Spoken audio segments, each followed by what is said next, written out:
आईला आजी सांगायची कमी करायचं ते आपल्याकरता, जास्त करायचं ते दुसऱ्यांना. मला प्राऊड फील होते. मित्र पण हा विचार करतो की ज्यांच्यामुळे आम्ही इथपर्यंत आलो तर त्यांना पण पुढच्या लेवल पर्यंत जाण्याकरता आपल्याकडे काहीतरी इतके वर्ष आपल्याकडे आता बरेच लोक जे काम करतायत, कोल्हापूरवाली मंडळी असतील, आपली कोकणातली मंडळी असतील, ज्यावेळी त्यांनी चालू केलेलं त्यावेळी एकदम गरिबीतनं आलेले, त्यावेळी आम्ही त्यावेळी सांगायचो ही ऑपॉर्च्युनिटी येतील, तुम्ही अशा पद्धतीने विचार करत राहा. चैतन्य अजूनही एक फॅमिली रेस्टॉरंट पद्धतीनेच आपण ट्रीट करतो.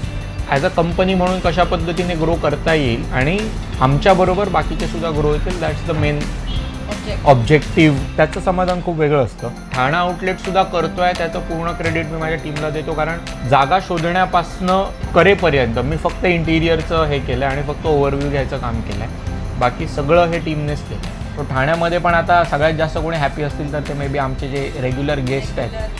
काही गेस्ट असे होते की तेच आम्हाला जागा दाखवत होते हो. की जवळजवळ 4-5 जागा त्यांनी सुचवलेल्या आहेत. म्हणजे त्यांना जास्त उत्सुकता होती आमच्यापेक्षा की कधी हे इथे येऊन सुरू करतायत ठाण्यामध्ये.